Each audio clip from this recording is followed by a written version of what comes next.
Good morning mga kasaging. Dito naman tayo sa sagingan. Matagal ko na tong project tinanim noong 2018 bago magpandemya.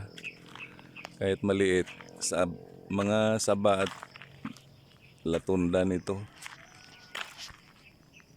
Kahit maliliit, wala namang problema sa buyer kasi ang saba ginagawang crackers or turon. Kaya kahit maliliit, pwede kong maibinta. Pwede nating maibenta sa buyer na basta may laman lang, kahit maliit, basta may laman.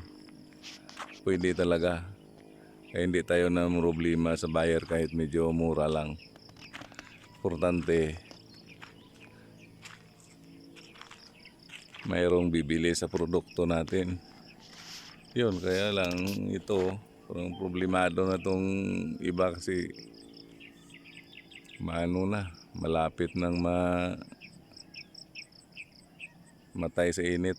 Oh, dilaw na.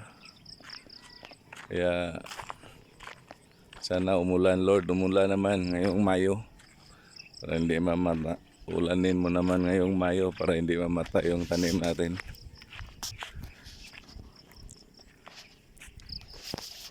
Tingnan natin sa loob kung mayroong ma-harvest next month.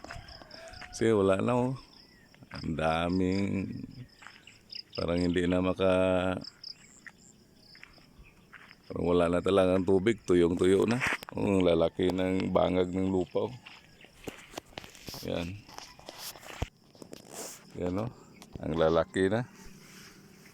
Wala na talagang tubig, tuyo na, tuyong-tuyo na.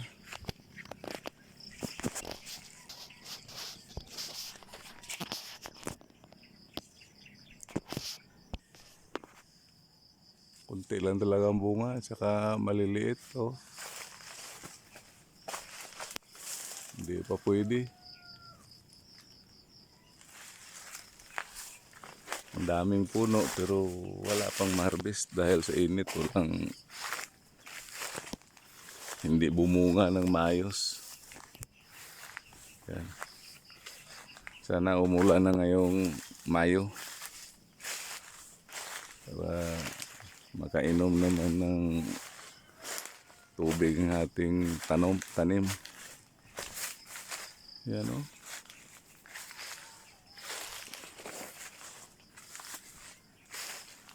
Lawak nito, kaya lang yun.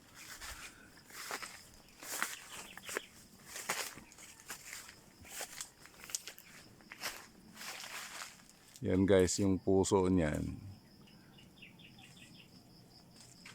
Yan ang pampakain natin ng pato. Pag may pato na tayo doon sa project sa kabila. Yan, pwede natin ilagay yan, lagyan ng darak.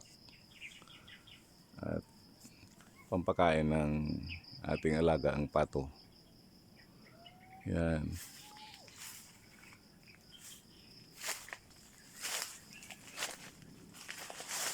Oh, hindi nga oh. Wala na talagang mahigop na tubig kaya oh, hindi na lumaki.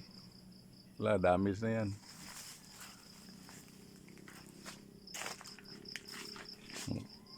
Oh, liliit. Yan. Pero walang problema kahit maliit yan.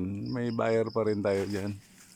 Pwedeng mabinta yan kasi hindi naman pang market eh. Yan.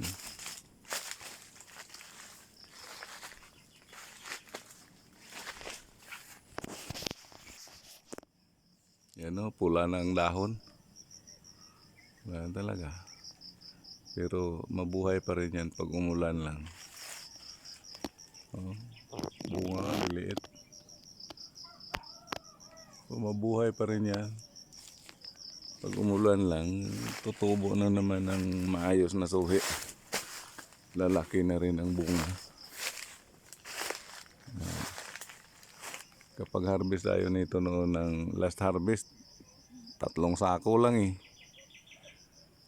Mga 120 kilos. Eh, 13 lang ang bili dahil pang crackers lang naman. Hindi naman pang market. Yun.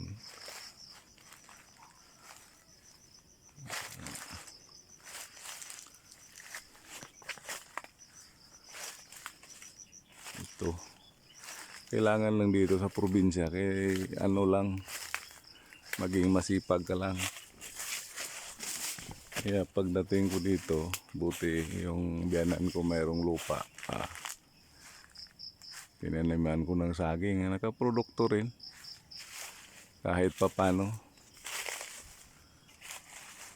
Ay, bago ko makalimutan, shout out pala sa mga kaibigan kong gwardiya. Security guard, 23 years din ako nag-security guard. Noong 2016 lang ako nag-for good. Kaya lalo na sa mga G4S, taga G4S Maynila. Diyan ako galing. Pier 18 ako na-assign. Kaya 12 years ako diyan sa Pier 18. Kaya ngayon,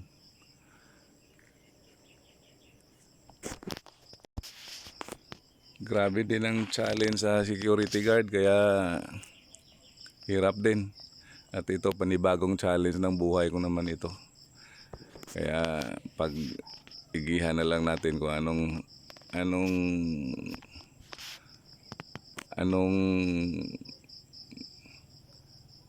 hinaharap natin, yun na lang ang gagawin. Kasi nandito na ako eh.